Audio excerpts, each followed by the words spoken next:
It is 1:01. Good afternoon from the 104.5 The Zone Studios. I'm Jackson Williams. In the NBA over the weekend, the league's first 7-team trade went down as the Rockets, Hawks, Nets, Warriors, Lakers, Timberwolves, and Suns complete the 7-team trade that sends star forward Kevin Durant to Houston with a total of 6 players, 1 first-round draft pick, and 12 second-round picks in this historic trade.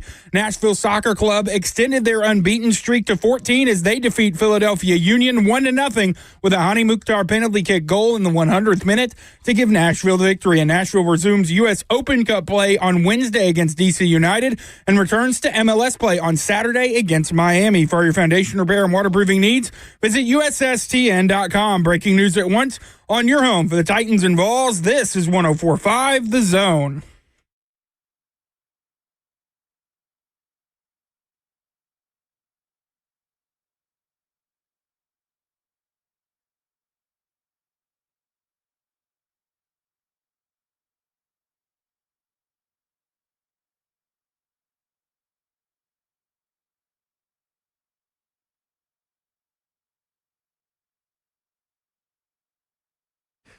Cover 2 with Blaine Bishop and Zach Lyons here on 105 The Zone, powered by all 4 Seasons Garage Doors, 615-737-1045. If you want to jump in on the conversation. Hope everybody had a good July 4th. Have to say, the neighbors, I was in 2 different neighborhoods around July 4th. My parents' neighborhood down in Thompson Station and, of course, the neighborhood in Goodlettsville that I live in.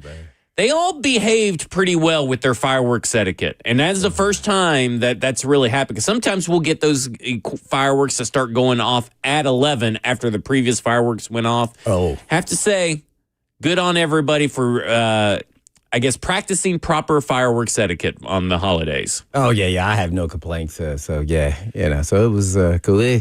Sometimes it gets a little loud, especially in the neighborhood. And I'm only saying that more so for my dog. Yeah. Because when it feels like it's really close, it really bothers them. I mean, you feel like we're just right on our, porch or something, and they're like right there on the sidewalk or something, So, yeah, that's the only time, because he gets a little riled up. But yeah, as far as me and my wife and crew, no, it didn't bother us at all. There's one a few times, though. Yeah, you're right. Last year really bothered the dogs. This year did not. In fact, we were down at my parents' house the night of the 4th. And I have to say this, though. I mean, this is a pretty highfalutin neighborhood. I like fireworks that I can see. If you're going to have these loud fireworks that are going off, and they had a bunch of them at a bunch of different houses, you step outside the back. Didn't see any of them in the sky. Oh, no, we could see. What are we doing here? You might as well not even have lit off fireworks. It was so close, I felt like I was hearing gunshots. Yeah. We were watching. But we could see the firework. But it felt like if you didn't look like, whoa, what's going on? But you knew it wasn't that. I think that night we were watching the new John Wick movie or the series movie, The Ballerina. Okay. So it was kind of like flowing with the movie a little bit, all the fireworks and the gunshots and all that kind of stuff. But I was just thinking I know Buck was telling me that on his way into work, 3:30 in the morning, people are still shooting off fireworks.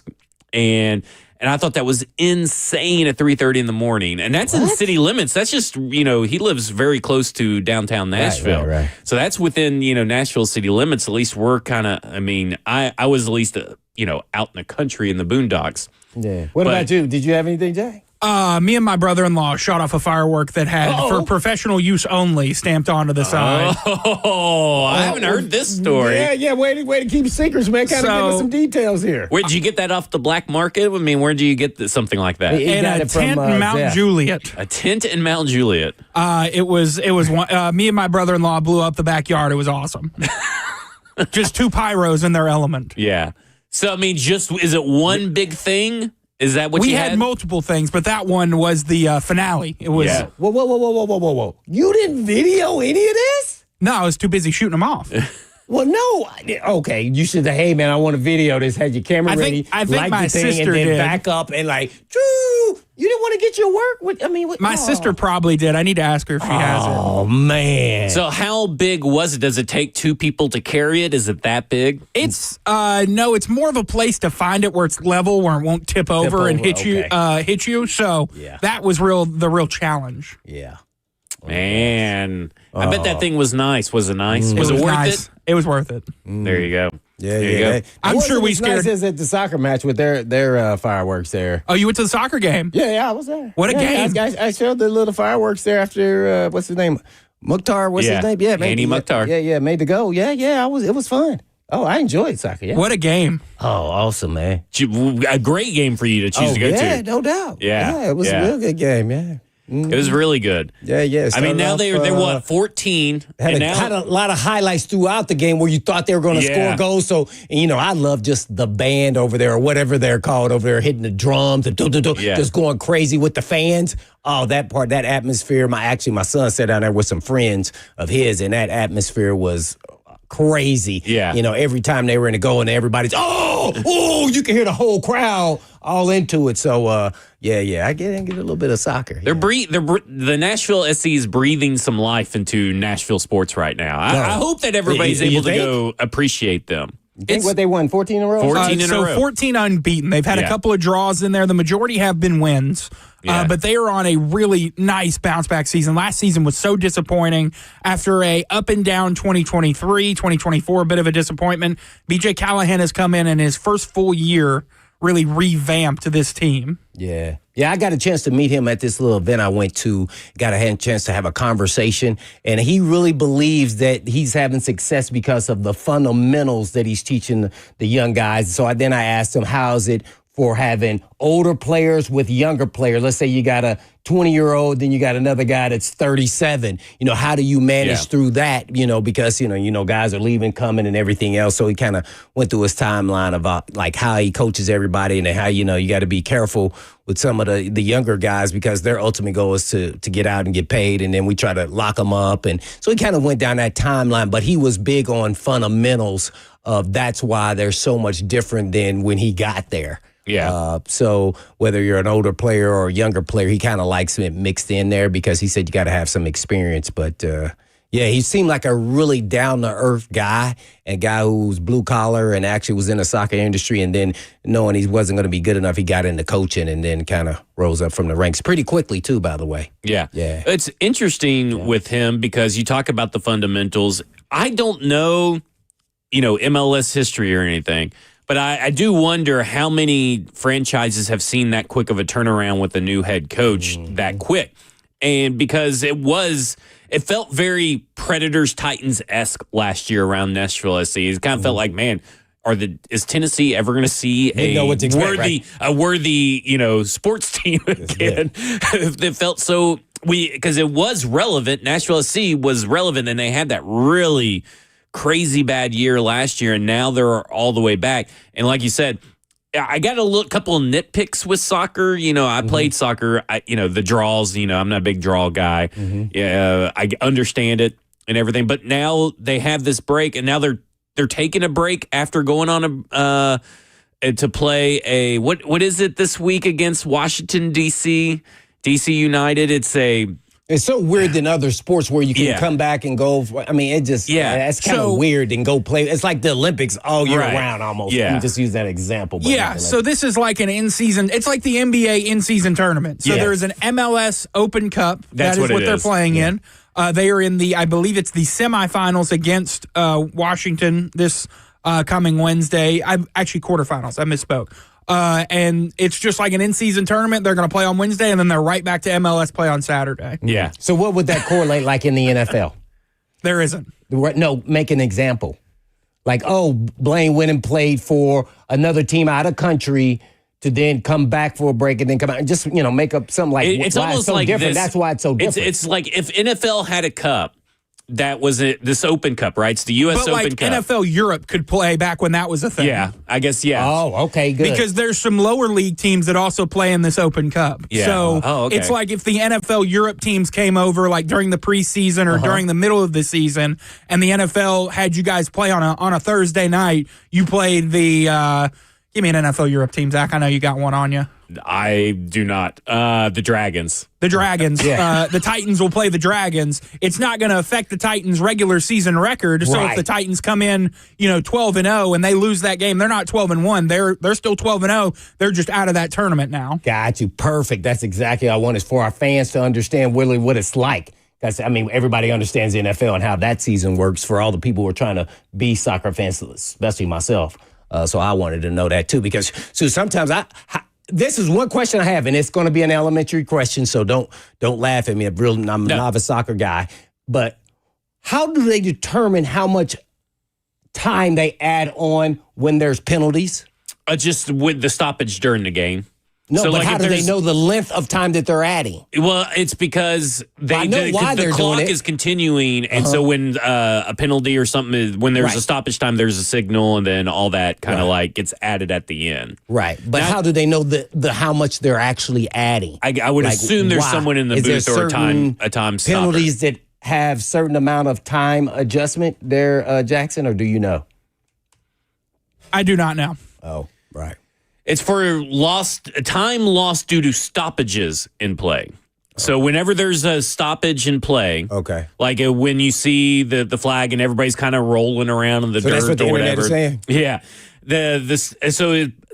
I was trying to find a better way to explain it. It was so inconsistent because there was a lot of stops in the game that I was at. The stops in the game feel longer than the time that they add. Right, that's how I felt. This was the first time I felt that way. But I think it's just because how it all plays and everything. It's just like a perception thing. But injury substitutions, goal celebrations, video reviews, all that kind of stuff are included in it. Let's go to Mike, who wants to talk about the Open Cup. Mike, you're on with Blaine and Zach. Yeah, I was just I'm a pyrotechnician that works the Nashville soccer games, but I'm also a huge fan of the team. Mm-hmm. The best way, Blaine, for me to explain to you what the U.S. Open Cup is like is it would be like UFL teams and NFL teams all being thrown into a big tournament, and then they play down to who's the very best out of all of them. Oh, wow. They would never do that in the NFL, but I got you. No, they'll never do that in the NFL. There's just no marketing for it. Mm-hmm. Oh, that's pretty cool. Why do you think they do that for soccer? Because basically that's saying you're in I'm going to give it the term farm league or a developmental league, and then now you're playing with the big boys. Is that how they view it too, or no? Yeah, so there's not as big a gap in talent between the USSL, which is the next tier down from MLS, and the MLS players. Most of those guys are pretty much interchangeable. Okay. It's just a lot of, St. Louis is one of the new MLS teams. They were just like Nashville was before it became MLS. They were the next tier down. They got, called up for the expansion. So it's you won't have the big name internationals on there, but it's mainly going to be all of your American players who are trying to make it to the MLS. Gotcha. In that lower tier. All right. And then you have the next gen tier, which is like the farm team that NSC actually has down in Huntsville. Mm-hmm. So there's separate tiers. It's I would compare it closer to like the minor leagues in baseball as far as the soccer system here in the U.S. Than I would anything in NFL. Okay, got you. Okay, well, I just use the NFL. That would probably even better. Thanks a lot, Thanks, Mike. Yeah. Mm-hmm. Maybe even UFL. You could throw UFL in there as maybe the teams play in the UFL and all that kind of stuff. Yeah, I think that's well. what he used that one as an example. But I guess the farm league would have in AA, AAA. It's kind of similar too as well. There you go. Cool. All right, when we come back, we're going to ask the question. How bad of a quarterback can you win the Super Bowl with? Maybe we'll phrase it a little bit differently, but that's what we're going to talk about when we come back. This is Cover 2 with Blaine Bishop and Zach Lyons here at 104.5 The Zone.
Cover 2 with Blaine Bishop and Zach Lyons here on 104.5 The Zone, powered by all Four Seasons Garage Doors. 615-737-1045 is the number. We're asking you, what level of quarterback can you win with in the NFL in 2025? And we kind of touched this subject a little bit last week when we were talking about all these quarterbacks. We were talking about Trent Dilfer, Joe Burrow last week. And it is kind of remarkable. I went back and looked. Trent Dilfer was a guy that came in after Tony Banks, went down with injury. He started 8 games. He averaged in those 8 games 136.5 yards per play, or yards per pass, or per game. Sorry, passing yards per game, easy for me to say. And I was thinking, could you do that in today's NFL? Because, that doesn't seem really that far ago. That was the 2000 Baltimore Ravens. And it doesn't seem that far removed from it, but obviously we're 25 years later, and I just couldn't see a team doing that unless the guy just came in, the last 2 weeks of the season or something. But I just couldn't see a team being able to win with a guy like that in that kind of situation. 135 passing yards per game. Yeah, that's pretty unique. I would say the closest version, and naturally the NFL has evolved, so the numbers aren't going to be as low, but I don't know what his numbers were. I'm thinking of a team, and one that you all should know. Mike Vrabel, Tannehill. See, we ran the football, and what makes me think of that is the king. The king, and they probably sometimes average 230 yards a game or passing. He would be very Brad Johnson-esque. Yeah, Brad Johnson was a guy. Nick Foles. Trying to think of some Geno Smith. Yeah. There were some guys, but the numbers are never going to be as low then because back then it was more of a running league. And now it's kind of transformed in mostly more so passing, but you have to be able to run the football to win games. So naturally, I'm just trying to think of an example. Naturally, that's why I thought of King Henry. So Brad Johnson averaged 234 yards per game the year that Tampa Bay won the Super Bowl. Yeah. When you look at Ryan Tannehill, his 2019 and 2018 seasons, he averaged 228 yards per game and then 238 yards per game. So that's probably so it's almost like this. There's this football podcast that had been around for NFL Network called Around the NFL. I used to listen to it religiously, and they always had they ranked their quarterbacks, and they had a line. They called it the Andy Dalton line. They felt like Andy Dalton was about the bare minimum quarterback you could win the Super Bowl with at the time. And so that means he was usually around maybe 16th to 17th best quarterback. Right. I think recently they just switched it to Trevor Lawrence since Andy Dalton's not a starter, and they feel like Trevor Lawrence is probably the bare minimum. So I just wondering, so they're saying he's around 15, 16? Yeah. They're exactly with us. Right. That's exactly where he should be. Yeah. I'd have to go back and get that exact, number, but it was right around there. And so they're kind of with us. I think that's who they landed on because they're trying to find the new Andy Dalton line. Gotcha. So it may be the Trevor Lawrence line. So it comes down to team building, right? Because, at some point, Jalen Hurts eventually got comfortable enough and got a good team around him, but he also was a guy that won big games that was able to really grow into something. Because at one point, you probably wouldn't have thought that Jalen Hurts was going to be a Super Bowl winning quarterback based on maybe his first year and a half. Now, that changed, and he grew into it. So it comes down to, for me, where do you think that line is that you can still, who is that quarterback that you can still build a team around that you feel comfortable that, okay, maybe he's not the best, but I could probably win a Super Bowl with him if I get the team building right around him. And that's really what it comes down to. Tannehill-esque. If we want to go down the list of quarterbacks, I think that's really being absent minded of, what your defense is. I think your defense has to be built where they are somewhat dominant in this era. Yeah. Whatever that means. If you want to say you're only giving up, let's say 250 total yards in offense. Right. So that's passing and running. So I don't know if defenses are built that way now. It's kind of bend, don't break, don't give up touchdowns in the red zone. Now, we always got the Ravens always still have a really good defense, but there's different defenses. So hitting the middle road, I don't know if that will be enough in today's game to get it done unless you have an elite. And in my mind, who's an elite defense last year? Let's say there were some good ones. Yeah, but I just don't know who. I guess being ranked number one doesn't mean you're elite. You have to be like somewhat dominant. Like the Eagles' defense was great against the pass and the run, but were they a dominant defense? Like where they just took over games? I just don't know that if that really happens. Denver would be the out of last year. I would have to assume that Denver was the elite of the elite. Well, okay. As far as they were the best, I will say this: they were the best team. They were the best defense last year, but I would not put them as one of the top 10 defenses of the last 20 years. Right, but they were elite for this. For that season. Yeah, and I didn't know much about their defense. You were talking about all their different Pro Bowls, I guess, a couple of weeks ago. Yeah.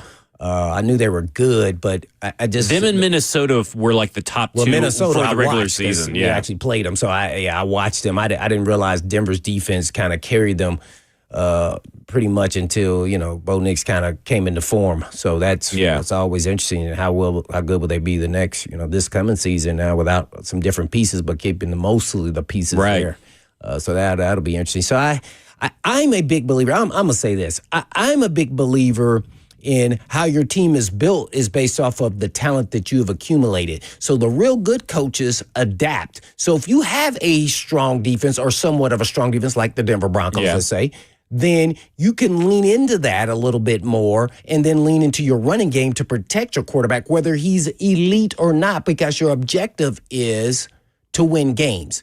And I think that's how Vrabel leaned into it. As time went on, he saw this is the recipe to, let's say, slow down games with our big, kahuna there in Derrick Henry, King Henry, which he was a fascinating and still is an exceptional player. And we want to make them beat us by stopping the run. And then that means our defense isn't on the field as much. So then we want to be really efficient in between the red zone. They can move the ball on us, but they're going to be shortened by their possessions. Yeah. So there's different tactics of how to go about winning games with a quarterback. I think you can still win a Super Bowl, to me, with a little bit above average quarterback.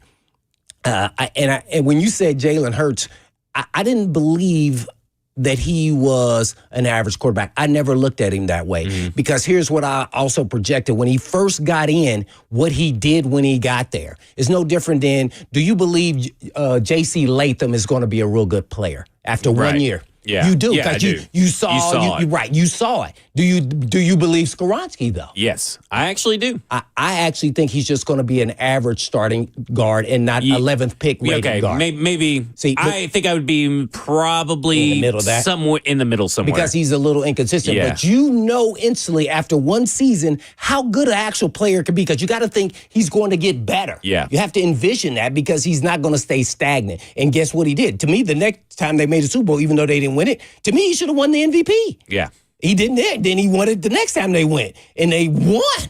So I always thought he was good. And first of all, I liked him because of his personality. The normal Joe person, even an athlete, when he got benched for Tua, would have sulked and pouted, and he did not do any of that. He stood proud. He supported his teammate. Even you can tell it was genuine. It was not. And then he went to work to get better. And then once he got better, then he left Alabama and then showed that he is a passing quarterback at Oklahoma. So that meant he was built differently mentally. So he in his eyes, which I think of him, never was going to matter. It's what he thought he could do with the best ability he could to get out of himself. And so I think he is a top 10 quarterback. Guess what? I guarantee you most writers are going to put him in the top 10 quarterbacks in the National Football League. I would.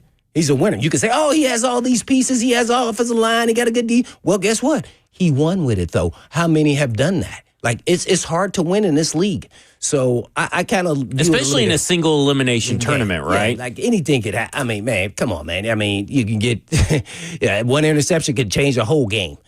So it's not as easy as he made it kind of look, especially knowing how the Philly media is. So I think you can win with above average quarterback play if they understand the offense inside and out. I kind of wrote down some notes here. Minimize their mistakes. Obviously, these are got a good defense. Lean into your run game. But here's the one that's pivotal. And this is what I used to always say about Tannehill. And this is why he didn't have the success he really could have had. Excel in situational football in the critical moments. Yep. And that's when there were times he could have been better. And that kind of ruined him. Naturally, you got to be good in the red zone, 2 minute.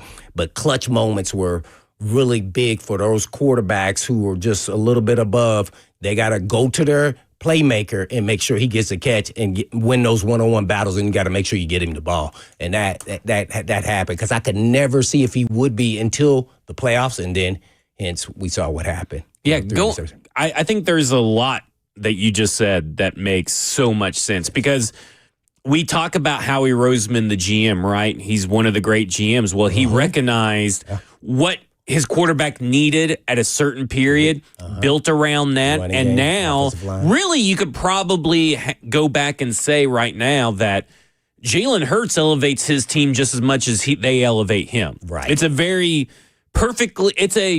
perfectly built team for Jalen Hurts. And and they got the perfect quarterback to run their system, and he's got the perfect complement of weapons. He's got the perfect system that fits him. And when you find that marriage, we saw it with Andy Reid and Patrick Mahomes, right? Like, do we think that Patrick Mahomes would have been Patrick Mahomes, the multi-time Super Bowl winning quarterback, if he didn't have Andy Reid and all that? Maybe he is. Maybe he lands in another spot, but there's only so many spots that a quarterback can land in that would be perfectly suited with a head coach marriage that lined up. Because, I mean, we look at Jalen Hurts underneath Doug Peterson, who won a Super Bowl with Nick Foles. That's not the same Jalen Hurts you see now. And now you got Jalen Hurts with not Shane Steichen. Oh, my God, the name is leaving the current Eagles head coach, whoever that may be, who I apologize, I do not remember. Oh, Shane Steichen is with the Colts. With the Colts, but I cannot remember. I can see his face and everything. Yeah, I know.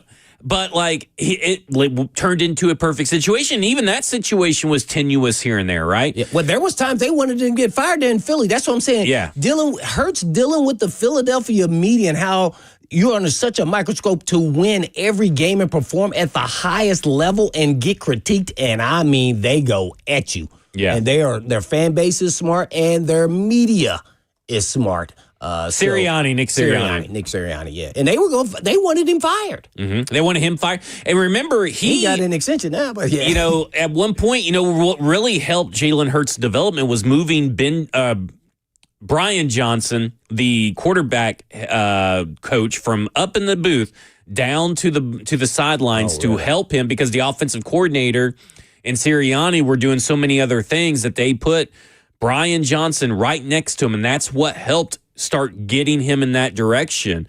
And he credits a lot of his growth and maturity in a turbulent time when they may not even made the playoffs. Because you remember, they may not even made the playoffs the year that they got boat raced by Tampa Bay in that wild card game. But that year they were trending way downward, and then they made that move in a pivotal spot in the season that changed everything. And again, it just comes down to like Hurts is a lot better than I think he's given credit for, because he's not put into that tier of elite passers, but he's an elite winner. Yeah. You get what I'm saying? Yeah. Like, no, there's no question. And that takes you to another level where if you think he's on the borderline or outside of that, to me, that takes him over the top.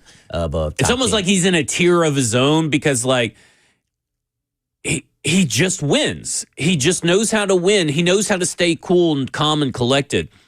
It will be very interesting to see if that transitions well for Cam Ward, because he's a guy that seems very cool, calm, collected. He does. But he doesn't have the accolades that maybe Hurts had in college, because, I mean, for everything that you can say about him being benched in that title game and bringing in Tua, Alabama wouldn't have been in that position if it hadn't been for Jalen Hurts. To get him to that game, right, no doubt. Yeah, and then what he followed that up with, though, that is key. And that's a lesson learned by all kids watching. Not just about him praising the actual person who went in and helped his team win the national title. Is he stayed there for another semester, got his degree, and then went and said, guess what?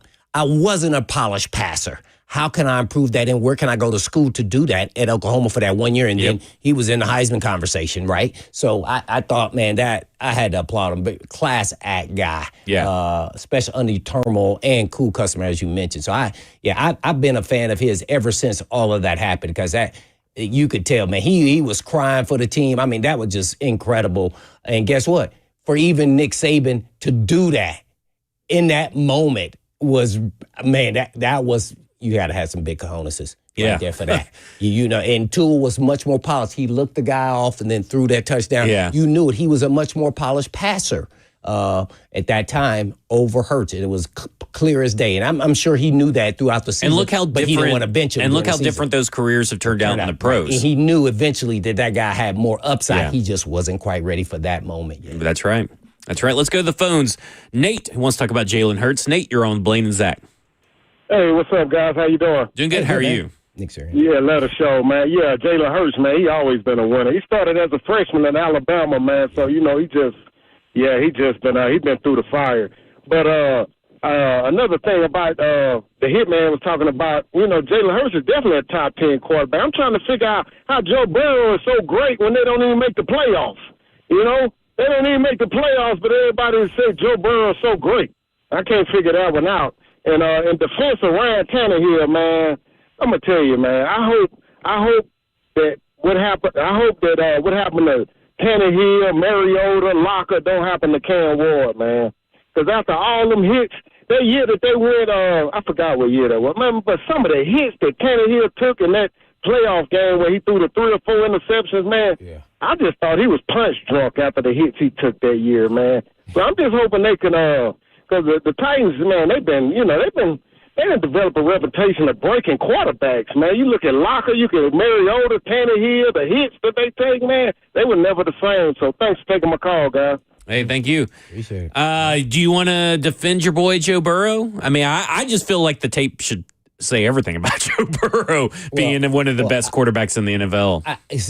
The difference for me in what I talk about quarterbacks is everybody thinks that you have to win a Super Bowl. He naturally took a team to a Super Bowl with a lot of missing pieces, not elite defense, young, developing, eventually star-studded wide receiver in the National Football League. So I thought he did more with less, especially with his offensive line.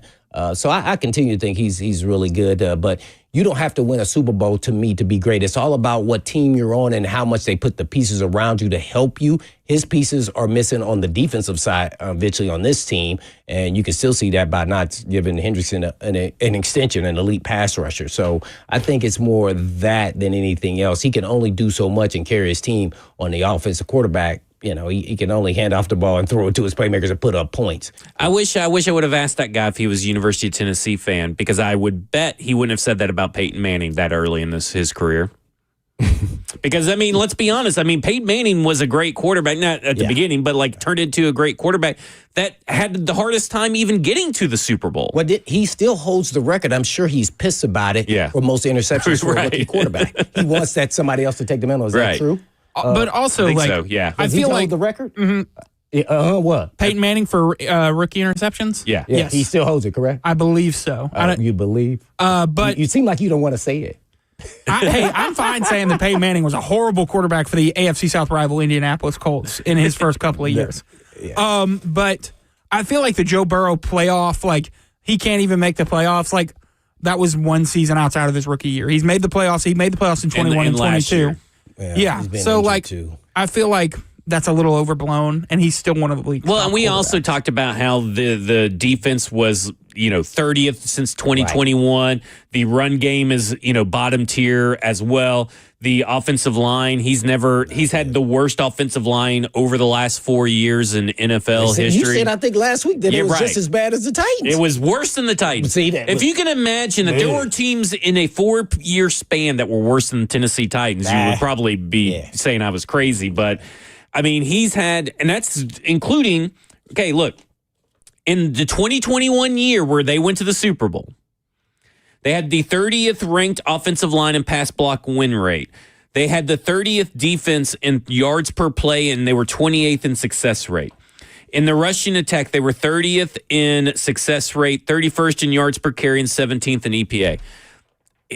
I made the case last week that I don't believe his quarterback wins are a stat, but that's as close as you could get me to convince that Joe Burrow is the only reason the Bengals have had success in these last few years. Now, listen, Jamar Chase, that's not to discount Jamar Chase or T. Higgins. Don't get me wrong, but I mean, you've seen when he's not in the lineup versus when he is in the lineup. It's a totally different conversation. Yeah, I just like. I get that Jalen Hurts needs more respect, but we don't have to tear down another quarterback to build up another one. Yeah, Burrow's my number one guy, and it's just because how I want my quarterback to play. I know that I'm kind of old school, so I kind of want a guy who's a pocket passer, who's a perfectionist at that, and can buy you time and get in and out of the pocket. I do not want my quarterback running a lot like a la Lamar Jackson or even Josh Allen. It was the 2022 year, right? So I like my quarterbacks to kind of be more pocket aware and just kind of run the show, and that way they can play a long, long time. So we'll see if that works out for Joe Burrow because he's missed some games too.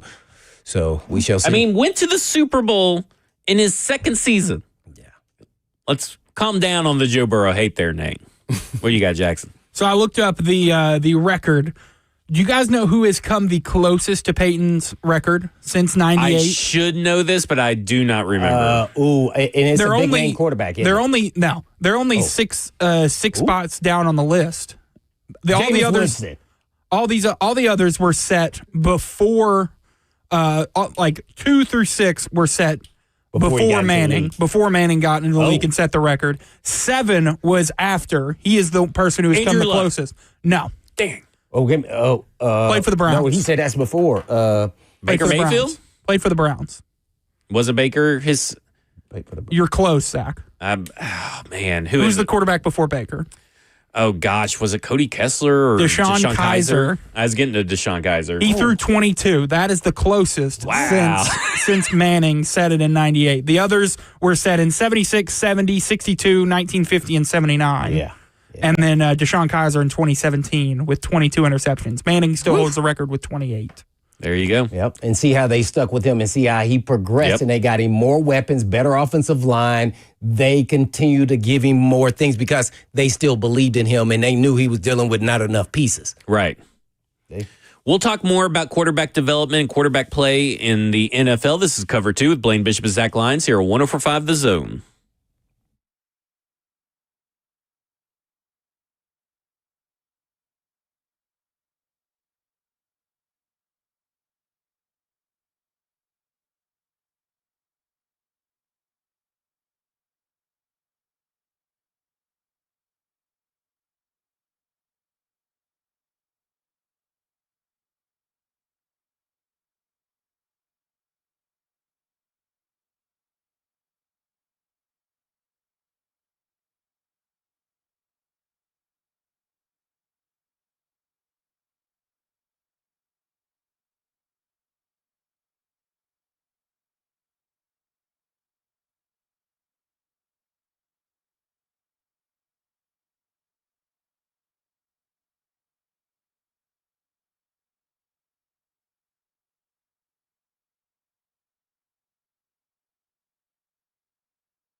Did you know Eurofix has a very different business philosophy?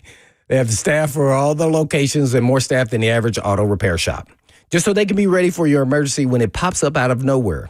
Have you ever noticed how hard it is to get a right now appointment for a vehicle repair? Some dealers can be more than 2 weeks out just to get a freaking appointment, but not Eurofix. Eurofix has been offering quality repairs that beat the dealer without the dealer pricing since 1999. Plus a 3-year nationwide warranty and the staff to fix your car right now. So if you're tired of waiting forever to get your car into the shop, then call Eurofix. Owner Aaron Stokes says we will never be too busy for our customers, and we're here to take their pain away, and we mean now. And Eurofix also repairs all European cars. Eurofix says yes to speedy repairs when others can't or won't. Family owned for 26 years. And all you have to do is just give them a call at 844-EUROFIX. That's right, 844-EUROFIX, or you can visit them online at myEurofix.com. That's myEurofix.com. Always time Blaine, Joe.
Cover 2 with Blaine Bishop and Zach Lyons here on 105 The Zone, powered by All Four Seasons Garage Doors. 615-737-1045 is the number. We were just talking about, I don't know, we were talking about Brad Johnson off air, and then we got to talking about Keyshawn Johnson. Yeah, he was on that team, Tampa Bay. And he was on that 2002 Tampa Bay team. I love statistical anomalies. Like, I think it's hilarious. We're talking about a guy in a year in 2001, Keyshawn Johnson, 180 targets, 1,266 yards, 1 touchdown. How do you get 1 touchdown with that stat line? That is an incredible stat line that I feel like should be talked about more. Especially being that tall. He was 6'4".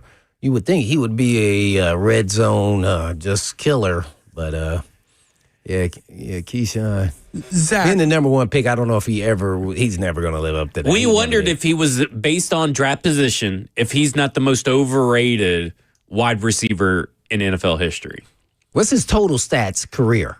So his career is 10,571 yards. I was about to say, I don't think he had 10,000. Wow. But he's played 11 years. So he played a long time. He only had 4 1,000-yard seasons. So he must have been really close to have 10,000. He only played 11 years, so that's only one more than 1,000 per year. So he was probably 800 a year. Yeah, so he would be roughly about that. His yards per game were typically 63.3.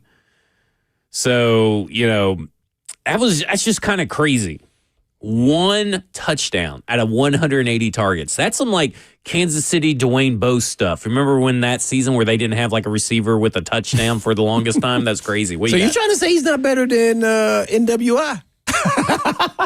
I don't know. As far as in the red zone touchdowns. I don't know. NWI had less catches and more touchdowns.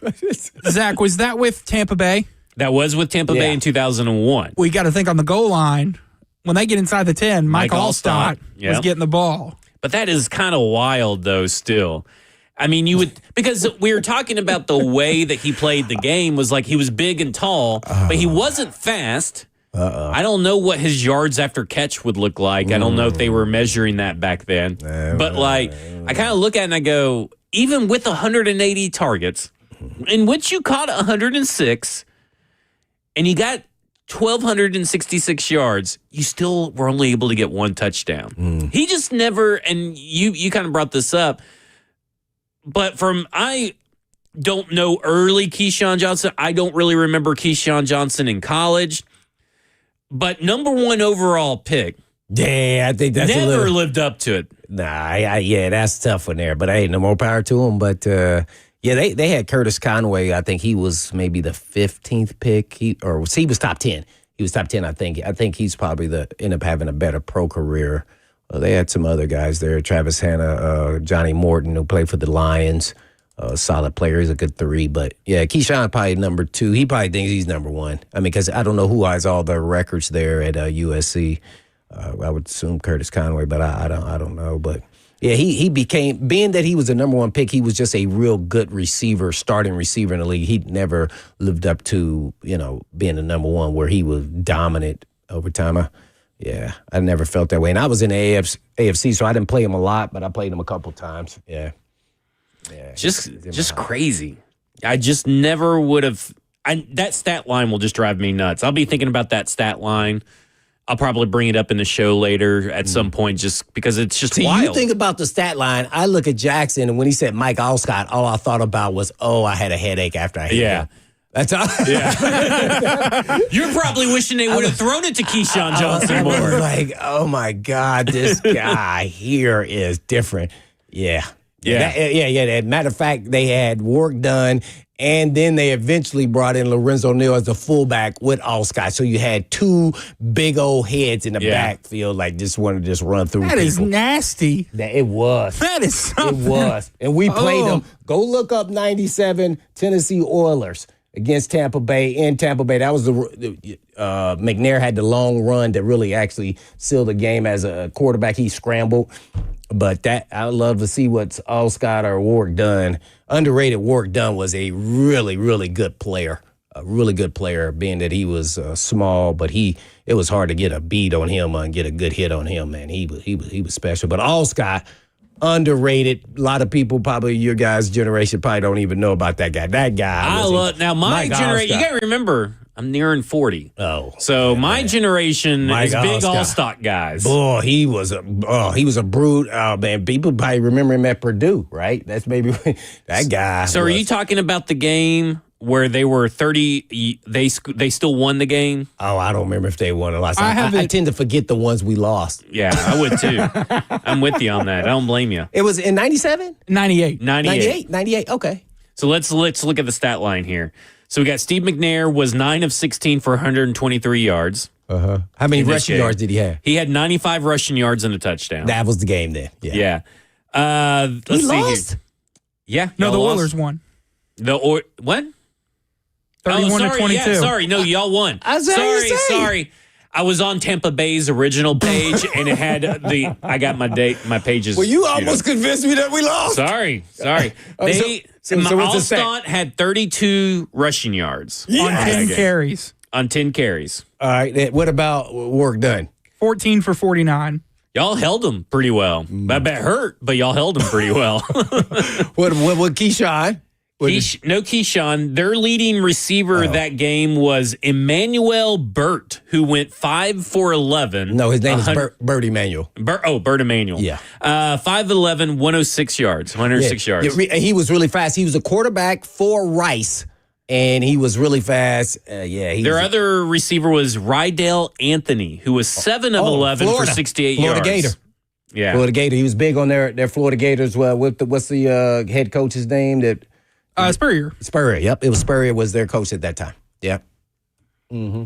They had a pretty good team, but I thought we won. Sorry, that was my bad. I was on Tampa Bay's page initially. What was Eddie George? What did he do? Eddie George, 27 for 134. Yeah, and a touchdown. So we grinded them out. Who had the better grind? You all did. You had Steve McNair with a 71-yard rush to win the game, or to extend the lead, right? Okay. To extend the lead right there. 71-yard rush. Al Del Greco kick as well. We were talking about Al Del Greco last week. Grecus. When we come back, we're going to talk more about Tennessee quarterbacks because I want to talk about Jordan Love and why I think Cam Ward and Jordan Love have a lot more in common than you may think. This is Cover 2 with Blaine Bishop and Zach Lyons here on 104.5 The Zone.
It is 2:02. Good afternoon from the 104.5 The Zone Studios. I'm Jackson Williams. In the NBA over the weekend, the league's first 7-team trade went down as the Rockets, Hawks, Nets, Warriors, Lakers, Timberwolves, and Suns complete the 17 trade that sends star forward Kevin Durant to Houston with a total of 6 players, 1 first-round pick, and 12 second-round picks in this historic trade. Nashville Soccer Club extended their unbeaten streak to 14 as they defeat Philadelphia Union 1-0 with a Hani Mukhtar penalty kick goal in the 100th minute to give Nashville the victory. Nashville resumes U.S. Open Cup play on Wednesday against D.C. United and returns to MLS play on Saturday against Miami. For all your foundation repair and waterproofing needs, visit USSTN.com. Breaking news at once on your home for the Titans and Vols. This is 104.5 The Zone.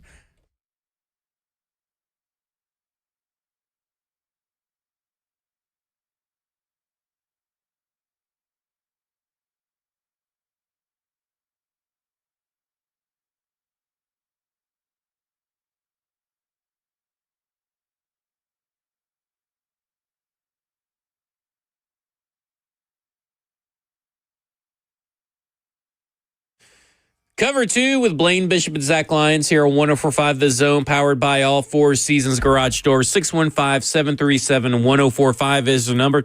Here, that's a good example of why I think that a lot of people just don't like the NBA.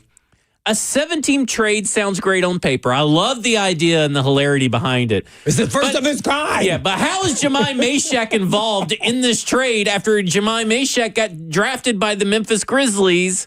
And then he's traded to somewhere to Golden State, or Golden State trades him.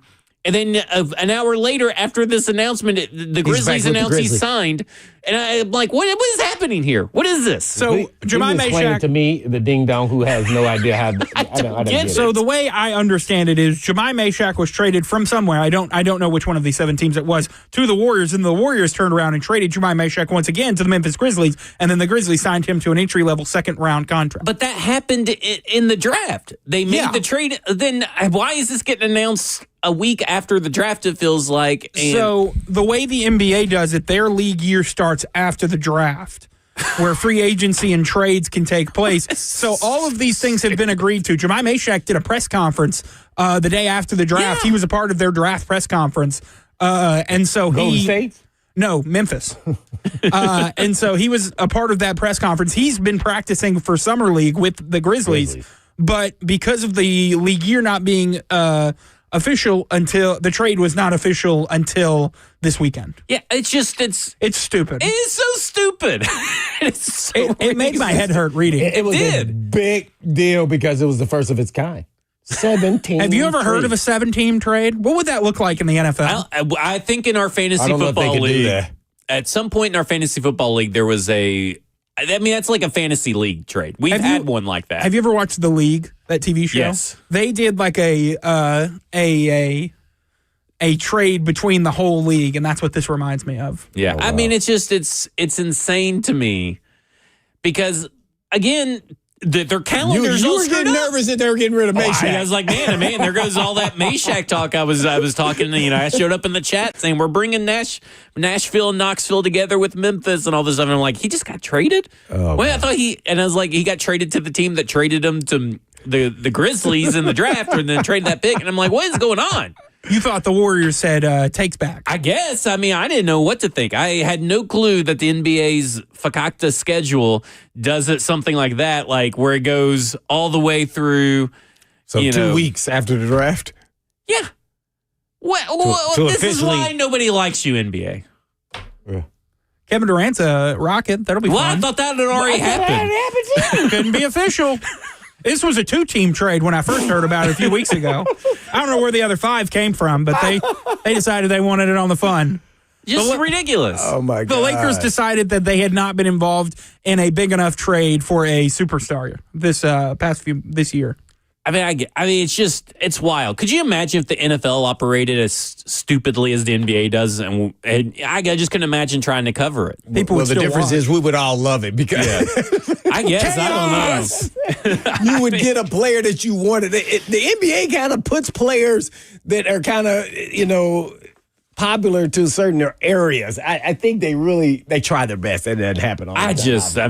I saw that the other day, and I'm glad you put it in your update because I wanted to talk about, but like, how were you? It's cool from like a fun perspective. Yeah. A 17 trade is pretty cool. But after that, I mean, like, it's so confusing. It makes no sense. All right. So what you have is something that does make sense? I think so. Okay. So Stoney was one of the first people to put this on my radar, and we kind of didn't really attack this. But during the draft cycle, he kind of said, Cam Ward reminds me of Jordan Love. And he was one of the first people to kind of say that, like, a pro comp. If I had a pro comp, it'd be Jordan Love. He said with the arm, the risk he takes, the way he kind of maneuvers around, the way he distributes the ball, stuff like that is stuff that we're seeing from Jordan Love in Green Bay. And I didn't really think a lot on it. And over the last few months since the drafting of Cam Ward, I've kind of been playing around trying to figure out, do I agree with it? Do I not agree with it? What does that necessarily mean? And I kind of do agree with it in the sense of I think he's a lot closer to a Jordan Love type quarterback on the field as a pro comp than the Patrick Mahomes and Steve McNair stuff that he's been getting.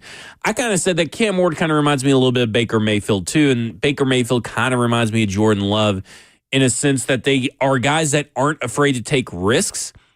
And Jordan Love is a guy that likes to, has a kind of an underrated, sneaky arm talent that we don't really talk about or put in the elite of the elite with like the Josh Allens and stuff like that. But he's a good quarterback over these last 2 seasons for Green Bay.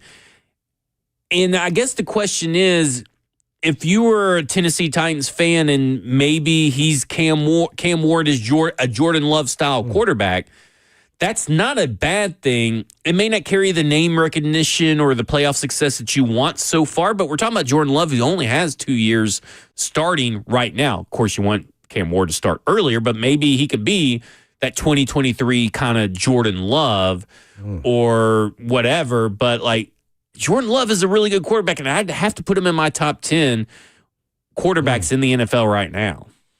Oh, this is a tough one because it's always hard for me to do because of I only look for traits. Yeah. Like, until he plays in the NFL, do I really know what he is? Right. Like, there's a part of me, that he was showing these videos he was throwing to players and just, from eyeball tests. I'm like, man, I wonder how strong his arm is. Like, I haven't seen him just rip a long one, like, throwing a 50-yard bomb and just seeing it go drop in the, I call it drop in the bucket. Yeah. Like, and it's in the air way longer than 50 yards. So I'm just I start saying that, and I start watching like, oh, I don't know about his footwork. You just start going through this phase. I go, man, he can throw from different launch angles. So who does that? You see Mahomes does it, but other quarterbacks do it too. Not all of them, the elite guys. So I just don't know what he will become. Here's what I can say though. Yeah. I think he will be somewhat, and I'm gonna say this.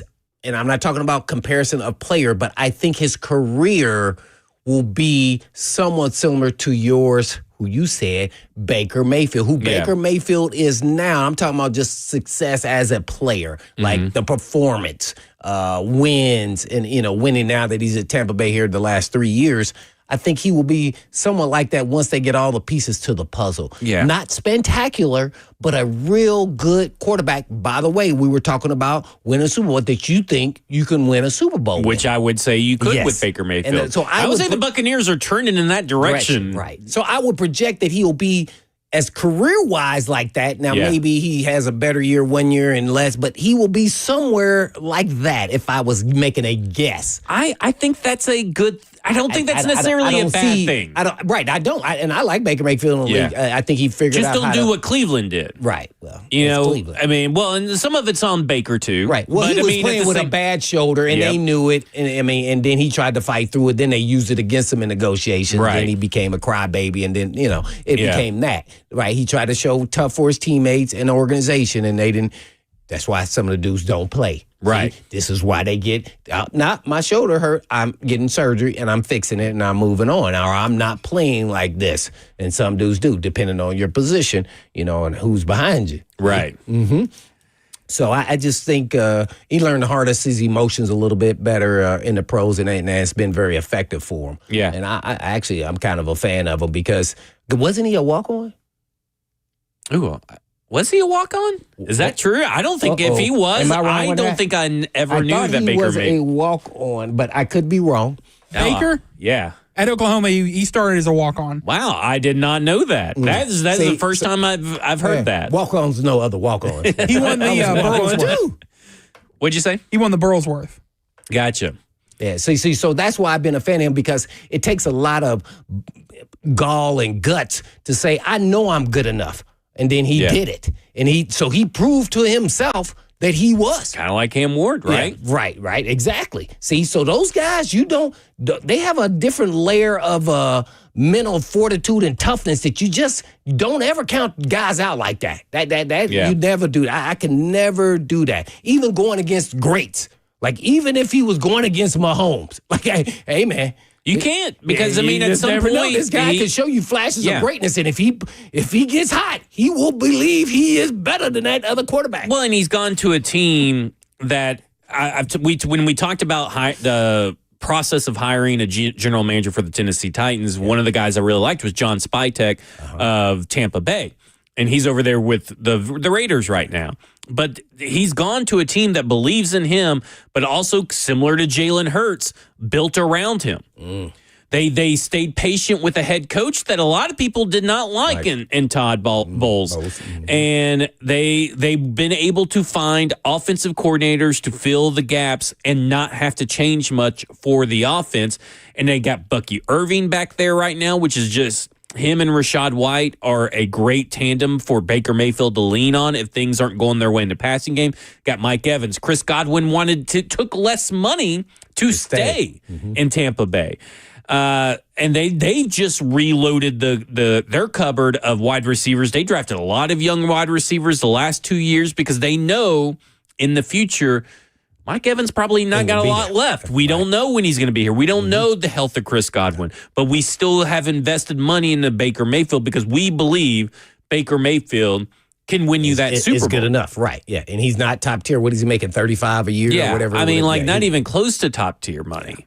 And I kind of look at it like this. Again, when we say, hey, being Baker Mayfield's not that bad, for Cam Ward to end up being, well, we kind of want that the Cleveland years to kind of go a different direction. Instead of kicking Cam Ward to the curb or having stuff fall out, having numerous head coaches, numerous offensive coordinators cycle through there for Baker Mayfield, never surrounding Baker Mayfield with top-tier talent, kind of going bargain bin shopping or going for Odell Beckham, who couldn't stay healthy.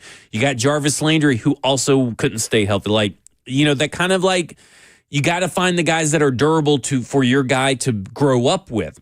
And we'll kind of talk about this later in the show about Calvin Ridley. But being a Jordan Love or being a Baker Mayfield is not the worst case scenario for the Tennessee Titans going forward, because you can win a Super Bowl with both of those guys going forward. You need to have coaching stability and a general manager that knows how to build a roster. We'll see what those guys are. But do you think Ward is as talented a thrower as Love? Not arm strength. That's why I always kind of leaned into Baker Mayfield. I leaned into Baker because he's a guy that can throw it deep and drop it in the bucket, but it may take him a little bit extra effort to do it. I've always just leaned into the Baker Mayfield thing. And now that I know that he's a walk-on, I had no clue that he was even a walk-on. Now the Baker Mayfield comparison is complete. You're welcome. That is the perfect pro comp right there for I finally got you on something, man. You did. I have never heard that once in my life. That's kind of crazy. That is insane. Because sometimes I'll be like, I forget something, but I know I've heard it before. I have never heard that once. I don't know how I've avoided that so far. All right. Wait. Did Baker Mayfield, or am I getting him mixed up with home? Did he start at Texas Tech? Baker started at Texas Tech. Did you know that? I did not know that either, to be honest with you. Two things on the same day. I need to brush up on my Baker Mayfield history, I guess. Go to the Wikipedia page. All right. Man. When we come back, I'm gonna give Blaine some stats that may make his head explode. This is cover 2 with Blaine Bishop and Zach Lyons here on 104.5 The Zone. I'm gonna spin on my back.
Cover 2 with Blaine Bishop and Zach Lyons here on 104.5 The Zone, powered by All Four Seasons Garage Door. 615-737-1045 is the number.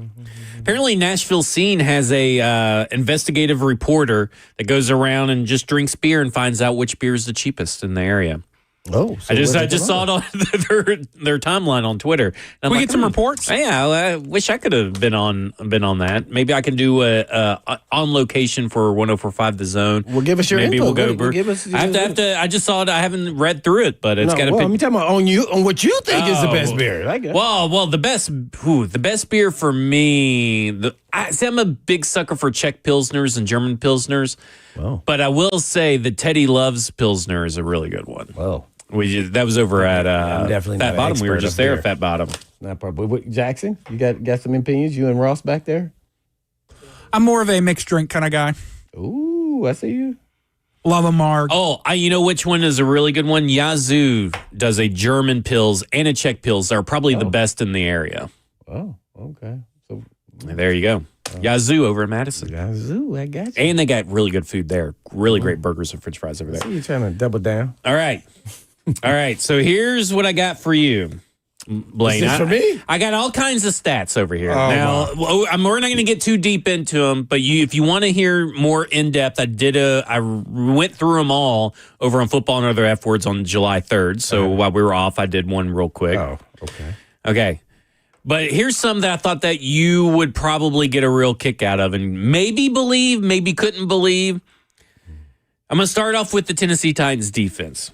Oh. 67% of their blitzes did not record a single pressure. No quarterback hits, no quarterback hurries, no sacks, nothing. Not a single pressure on 67% of their blitzes, which we know Tennessee Titans were very low in blitz rate.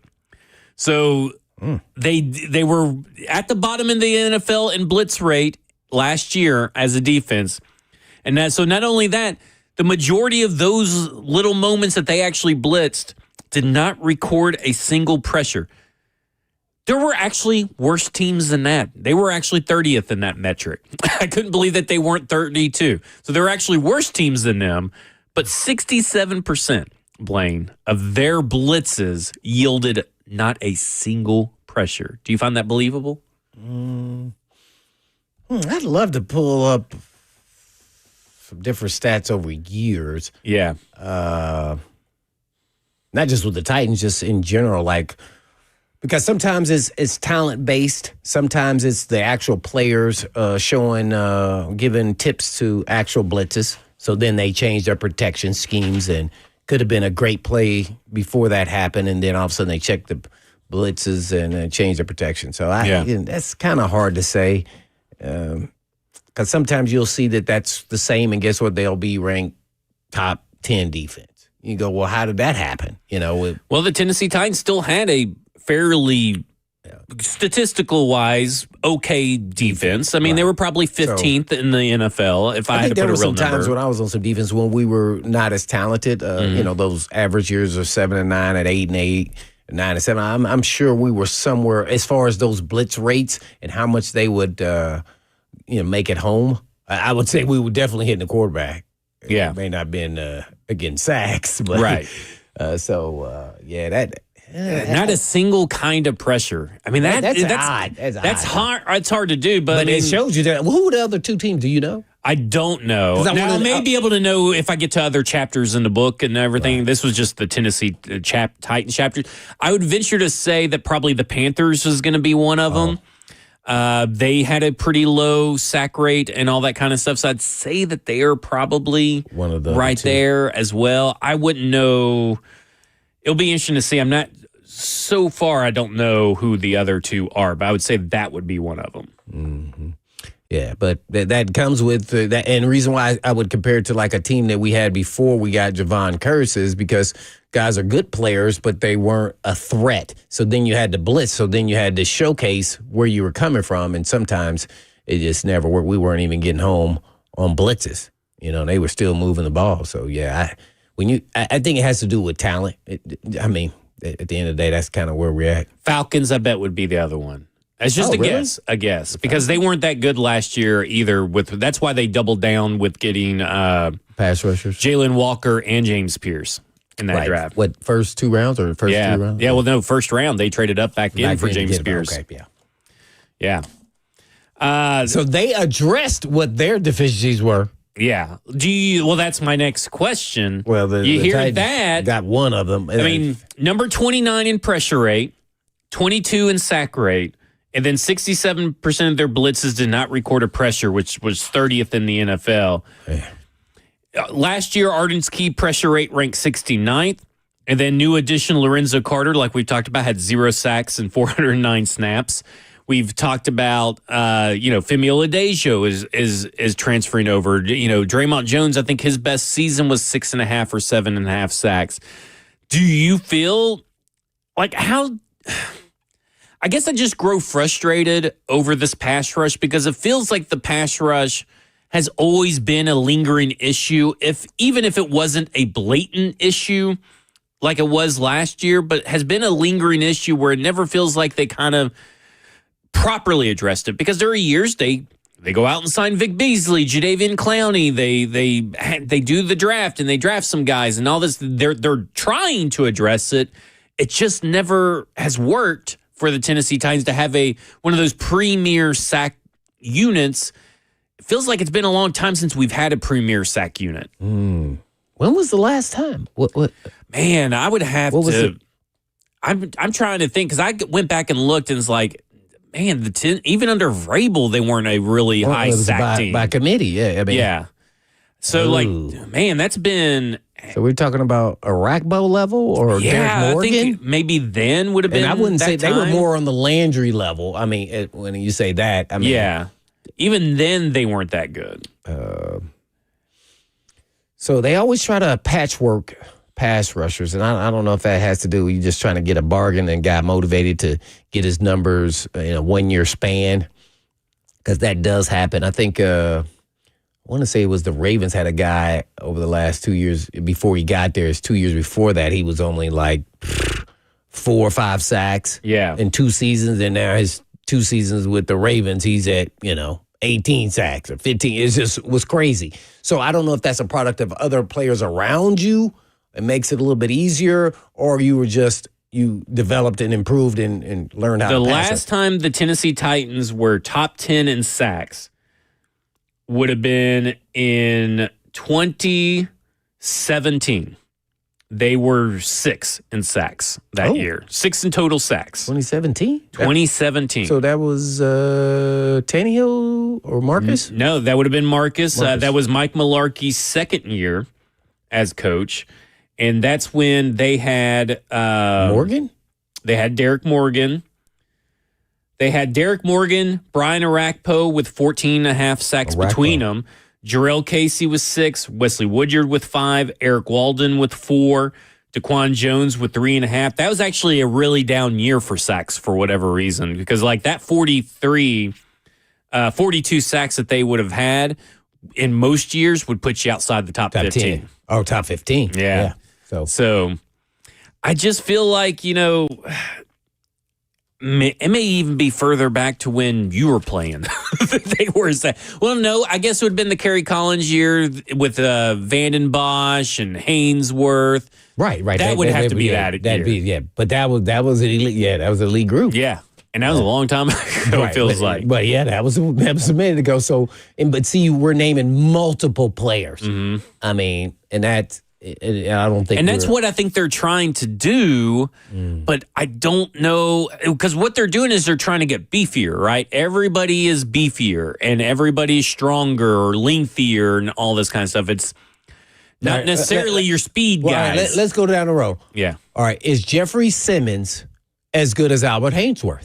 Oh, no. Right.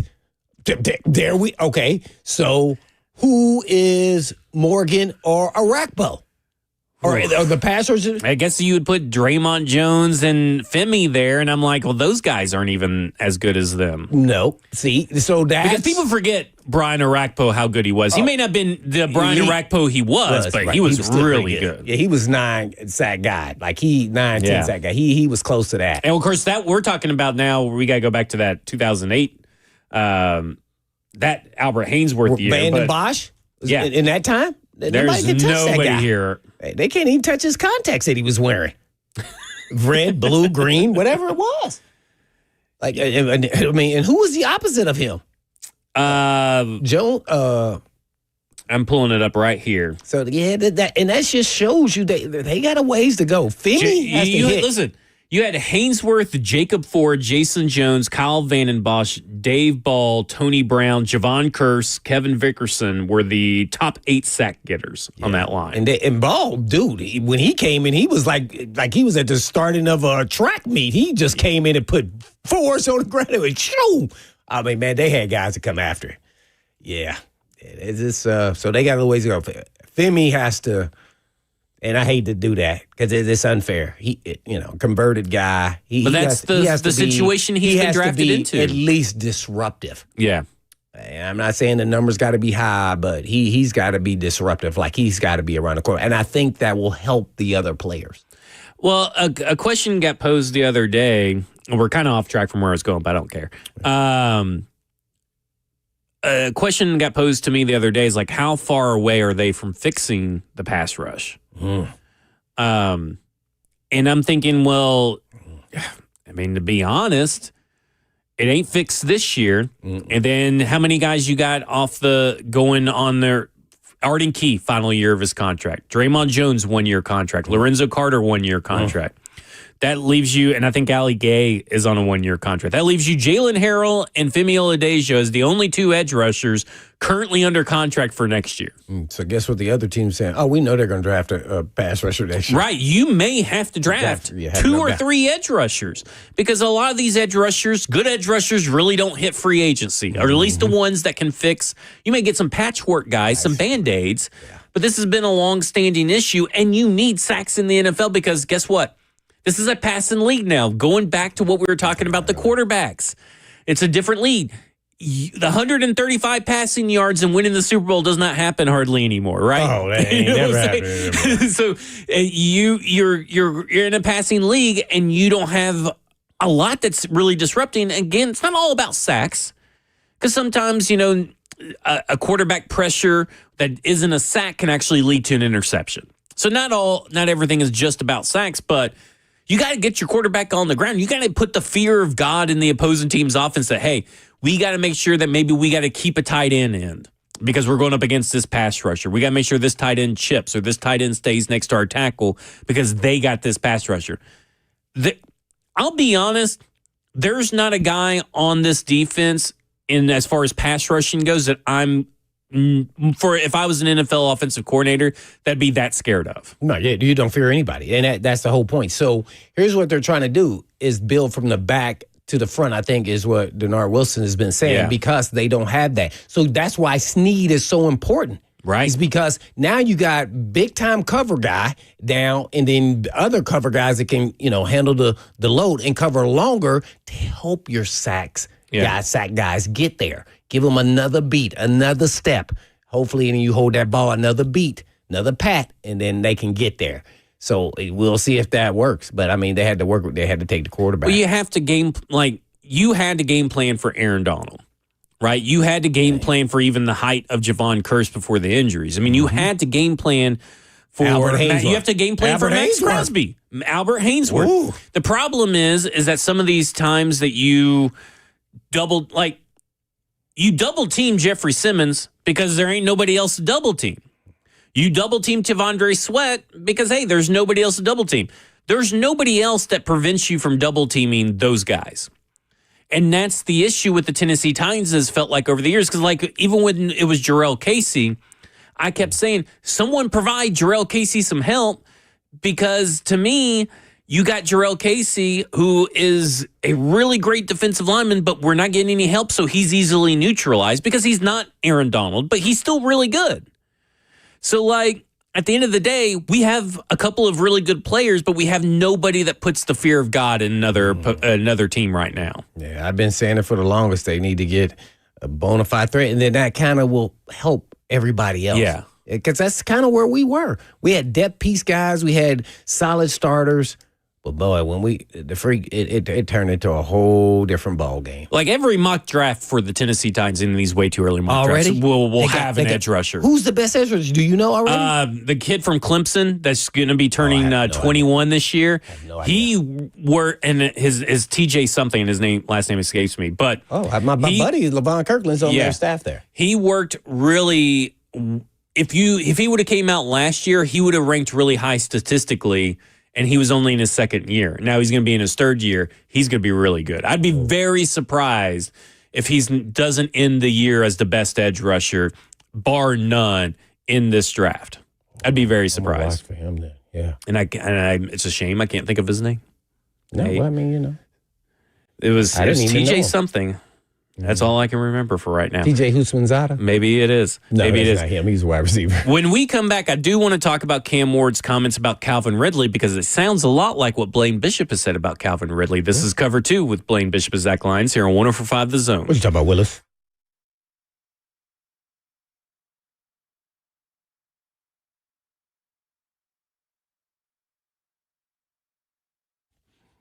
Man, life is full. Work, family, meetings, vacation, and somehow I'm supposed to squeeze in the gym.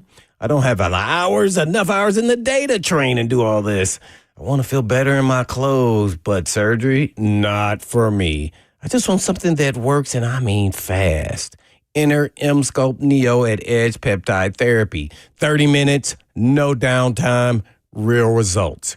M-Sculpt Neo is the most advanced body sculpting technology available, merging fat reduction with muscle building in one effortless session. No surgery, as I said, no downtime, just results that speak for themselves. M-Sculpt Neo is your secret weapon building muscle and burning fat faster than traditional workouts alone. It's like doing 20,000 sit-ups in 30 minutes without breaking a sweat. And when you book in June, you get 2 free sessions. And all you have to do is just give them a call at 615-724-1878. That's 724-1878.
Cover 2 with Blaine Bishop and Zach Lyons here on 104.5 The Zone, powered by all 4 Seasons Garage Doors. 615-737-1045 is the number. TJ Parker was the edge rusher at Clemson. Just so people can get familiar with him, he started as a true freshman with 13 tackles for loss and 5.5 sacks.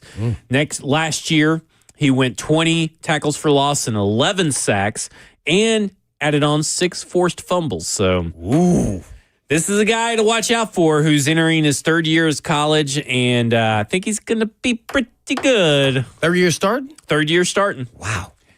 Okay. And he may have been a rotational, but 2nd year starting for sure. Okay.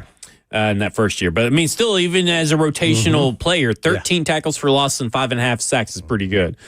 The more double-digit seasons you have under tackles for losses, the better you are projected to be at the NFL. It's one of those stats. Ooh. It's a sticky stat. It's one of those stats that actually translates pretty well. So, someone to keep on your radar. Someone else to keep on your radar. Are you prepared, Ross, to play the clip? Are you good? Of Cam Ward talking about Calvin Ridley?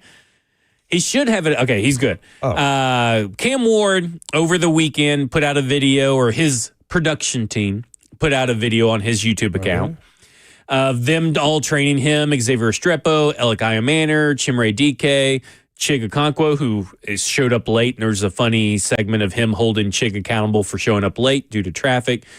But at one point, it's really largely a big nothing burger of a video. It's a fun video. It's a cool video. Don't get me wrong. And if you're a fan of the team and a fan of the Cam Ward, you should go check it out. It's 20 minutes. You should go check it out. It's just fun. But he did talk about Calvin Ridley, and it reminded me of what you have told me and told your listeners about how you felt about Calvin Ridley the first time you saw him.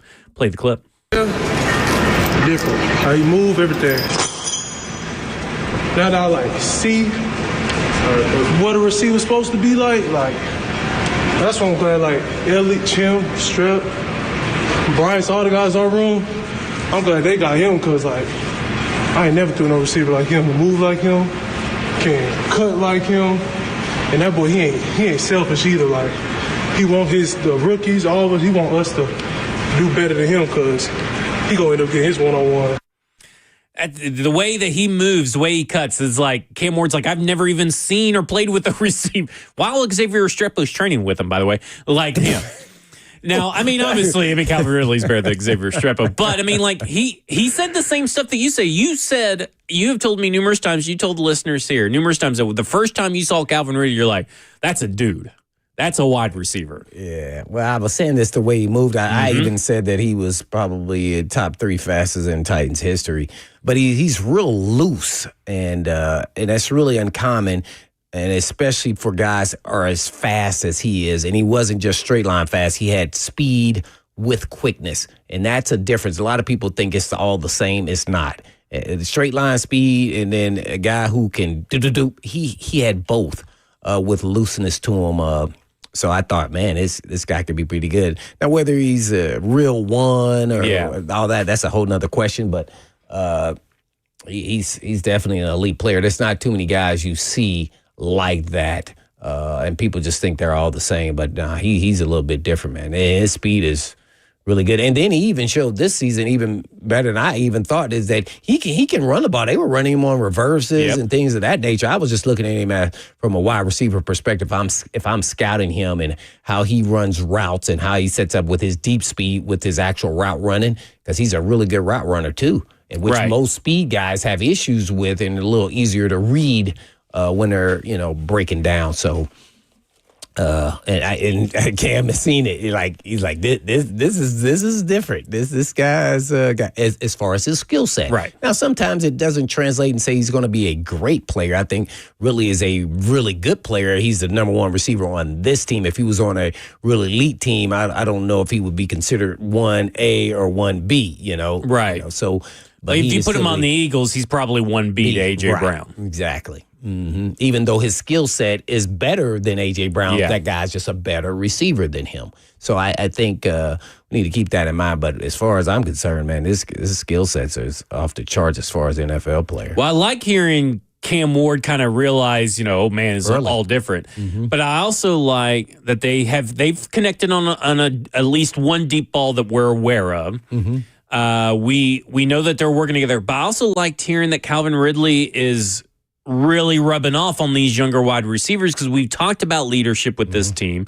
We've talked about, not necessarily mentorship being a must, but they needed some vet guys because this is a fairly young team with an influx of youth. You need to see some guys step up and kind of bring these other guys along, kind of show them the ropes. And I like that Calvin Ridley's doing that, and I like that he's called or dubbed unselfish. Yeah. And I think that's huge. I mean, obviously he wants the ball, right? Because I think people will point back to his comments about, I'm not getting targets or whatever it was early on in the season. But at some point, some of that is just, I know I can help the team. If you give me the ball, I can help the team. Let me help the team. That's what you paid me for. I think he just didn't say it in the way that it could be construed in a different manner. I think he says, I can only do so much with the ball if I get it. Right. So that's what he should have said, instead of saying, I ain't getting no targets, like he is pissed off about it. Look, y'all can't ask for me more. All I can do is go with what I'm getting. Like, that's it. So I think, because I don't think he's a bad guy at all. I think he is an unselfish guy. I think, I don't know what his leadership skills. I'm not in the locker room, but I can tell you this: when I watched practice, he was doing extra, not only just before, but after, but during practice when they had downtime. He was even catching routes from Cam Ward on downtime.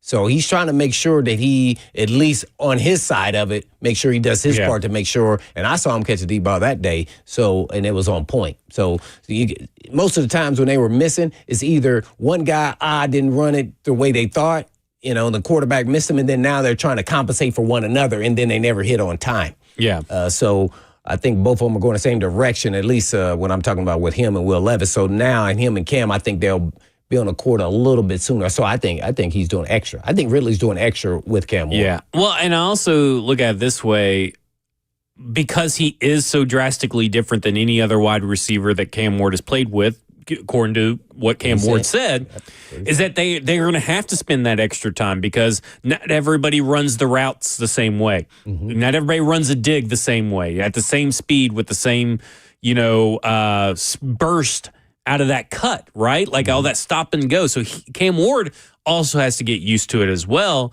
and be able to get in on that same page is a huge help for the development of Cam Ward.